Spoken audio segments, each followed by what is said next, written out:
Suatu bangsa tidak akan berubah manakala bangsa tersebut tidak mau mengubah dirinya sendiri.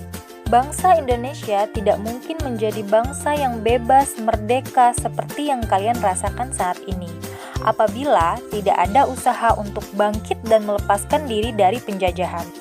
Kesadaran bangsa Indonesia untuk bangkit tumbuh seiring lahirnya generasi muda terdidik dan peduli terhadap kemerdekaan Indonesia. Materi yang akan kita bahas pada kesempatan ini adalah kondisi bangsa Indonesia sebelum tahun 1908. Rusaknya ekonomi Eropa akibat peperangan dan berkembangnya teknologi pelayaran pada abad ke-15 menyebabkan negara-negara di Eropa melakukan ekspedisi untuk mencari sumber-sumber ekonomi baru ke seluruh dunia. Ekspedisi ini banyak menemukan sumber ekonomi dan lahan baru untuk dilakukannya perdagangan. Ternyata bangsa Eropa tidak hanya melakukan perdagangan, melainkan langsung menguasai dan menjajah negara-negara yang mereka anggap baru ditemukan. Awal dimulainya penjajahan Belanda di Indonesia dimulai sejak didirikannya VOC pada tanggal 20 Maret 1602. Sejak VOC berdiri, dimulailah berbagai bentuk kekerasan yang menimpa rakyat Indonesia. Penderitaan rakyat Indonesia terjadi dalam berbagai segi kehidupan.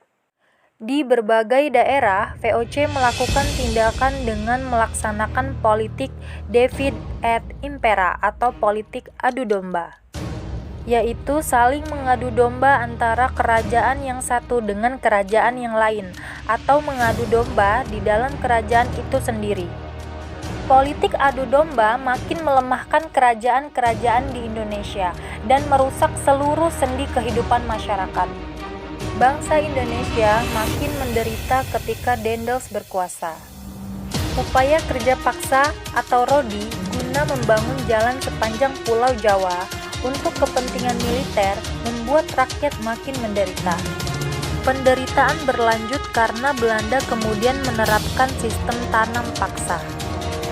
Peraturan tanam paksa diterapkan oleh Gubernur Jenderal Hindia Belanda, yaitu Van den Bosch pada tahun 1828.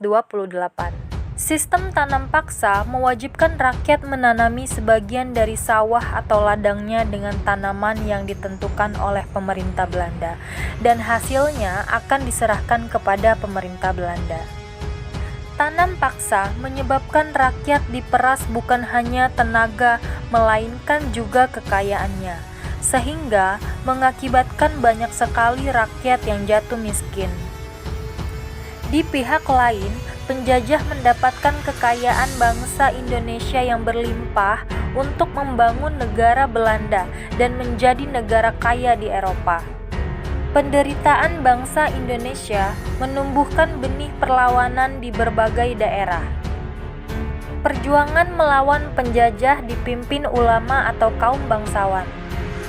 Akan tetapi, perjuangan rakyat untuk mengusir penjajah belum berhasil. Hal ini disebabkan perjuangan masih bersifat kedaerahan dan belum terorganisasi secara modern. Penderitaan yang dialami bangsa Indonesia menyadarkan beberapa orang Belanda yang tinggal atau pernah tinggal di Indonesia. Salah satunya adalah Mr. Van Deventer. Ia mengusulkan agar pemerintah Belanda menerapkan politik balas budi. Politik balas budi terdiri dari 3 program, yaitu edukasi, transmigrasi, dan irigasi. Atas desakan berbagai pihak, akhirnya pemerintah Belanda menerapkan politik balas budi. Politik balas budi bukan untuk kepentingan rakyat Indonesia, melainkan untuk kepentingan pemerintahan Belanda. Contohnya adalah irigasi dibangun untuk kepentingan pengairan perkebunan milik Belanda, dan pembangunan sekolah atau edukasi bertujuan untuk menyediakan tenaga terampil dan tenaga yang bisa baca tulis. Di sisi lain, pembangunan sekolah melahirkan dampak positif bagi bangsa Indonesia, yaitu munculnya masyarakat terdidik atau mulai memiliki pemahaman dan kesadaran akan kondisi bangsa Indonesia yang sebenarnya.